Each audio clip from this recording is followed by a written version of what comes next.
कि मैं ज्यादा कुछ नहीं, आप सब भी बेसब्री से इंतजार कर रहे थे बहन बबीता जी का उद्बोधन हम सब सुनेंगे।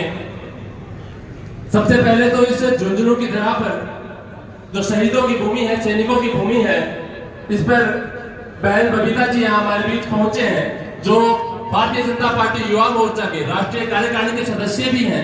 हम सब इसको मार्गदर्शन करने के लिए आप पधारे हैं, मैं उनका स्वागत करता हूं, अभिनंदन करता हूं। और दीदी बताना चाहता हूं कि आपने राजस्थान के बारे में खूब अच्छी अच्छी बातें सुनी होंगी, सूरवीरों का राज्य है, लेकिन पिछले 5 साल से इनकी जो दुर्दशा यहाँ हुई है वो मैं आपको बताना चाहता हूं।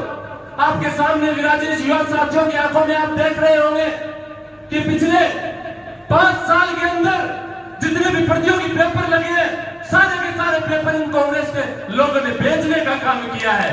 और जो गरीब का बेटा, हमारे यहाँ किसान साथी अपने बच्चों को अच्छी तैयारी करवाने के लिए जयपुर, सीकर और झुंझुनू जैसे बड़े शहरों में भेजते हैं और उनको कहते हैं कि बच्चों आराम से पढ़ाई करना। और आप सब जानते हैं, हम सब किसान परिवार से आते हैं, किसानों को क्या बचता है अगर पूरी उनकी जो बुआई, पानी देना, उनकी जो मजदूरी, खाद, बीज और लावणी की सारी अगर आप संभाला तो सामना बराबर आवा किसान के क्यों गुने बच्चे हैं। लेकिन अपने बच्चों को पढ़ाने के लिए अपने दोस्तों से, अपने रिश्तेदारों से कर्ज लेते हैं और बच्चों को ईमानदारी से पढ़ाने के लिए बाहर भेजते हैं और बच्चे भी पूरी ईमानदारी के साथ पढ़ाई करते हैं। लेकिन पेपर दे के आते हैं तो बाहर निकलते हैं, उन्हें पता लगता है कि ये जो पेपर दिया है तो पहले वाले दिन आउट हो गया। ये जो कांग्रेस के लोग हैं, इन्होंने ये तो पहले वाले दिन बेच दिया है। इस प्रकार की दुर्दशा राजस्थान में हो गई है, युवा बेरोजगार हो चुका है। और इन कांग्रेस के लोगों ने कहा था कि हम जब सरकार सत्ता में हमारे आएंगे तो हम किसानों का संपूर्ण कर्जा माफ कर देंगे। लेकिन आज पूरे 5 साल बीत गए, किसानों का कर्जा माफ करने की तो दूर की बात, ऊपर से किसानों के ऊपर लगातार बिजली के सरचार्ज बढ़ा करके 11 बार बिजली के सरचार्ज बढ़ा गए और किसानों की कमर तोड़ने का काम इस कांग्रेस की सरकार ने किया है।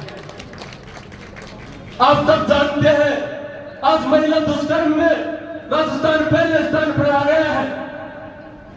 यह बातें आपसे छुपी हुई नहीं है। कई सारे किसानों ने आत्महत्याएं कर ली, और मैं तो आत्महत्या नहीं, उनको हत्या कहूंगा, क्योंकि वो कांग्रेस के बहकाव में आ गए थे कि हम वोट कांग्रेस को हमने दे दिया है, अब सरकार कांग्रेस की आई गई है और हमारा संपूर्ण कर्जा माफ कर देगी। लेकिन ऐसा हुआ नहीं और उन्होंने उस वहम में कर्जा जमा करवाया नहीं और उनकी आज जमीनें नीलाम हो चुकी हैं। इनके चलते उन्होंने आत्महत्या ही कर ली। मैं क्या क्या बताऊं, मैं तो इतना ही निवेदन आपसे कर सकता हूं।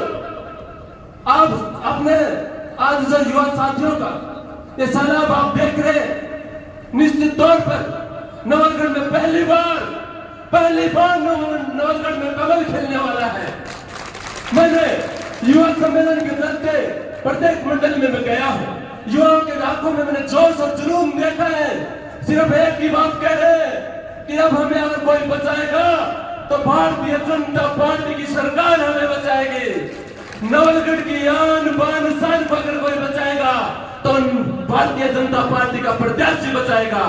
हमें हम सबको पूरी मजबूती के साथ में भारतीय जनता पार्टी के लिए पूरे कमर कस करके, अब जो समय बचा है 40 दिन का, इनके लिए कमर कस करके अपने को तैयार रहना है। भाई विक्रम जी को हम जिता करके यहाँ विधानसभा में भेजेंगे तो निश्चित तौर पर आपके जो जुबान से मैं बार बार एक ही नाम सुन रहा था, बदराना जोहड़, जो नवलगढ़ की आन बान और शान थी, इन लोगों ने उसको बेचने का काम किया है।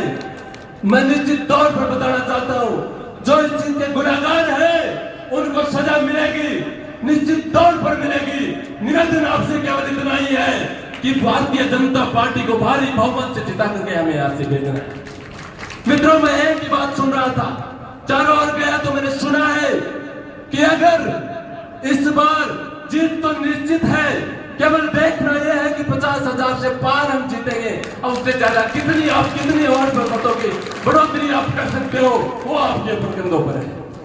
अगर चाहते हो कि हमारे युवा साथियों को रोजगार मिले, चाहते हो कि बहन बेटियां सुरक्षित हो, चाहते हो अपने किसानों का उनको हक मिले, तो आने वाले समय में भारतीय जनता पार्टी के पक्ष में हमको मतदान करना होगा। और प्रत्येक व्यक्ति को भारतीय जनता पार्टी का प्रत्याशी बनकर, भाई विक्रम जी बनकर आपको प्रत्येक बूथ स्तर पर लड़ाई लड़नी है।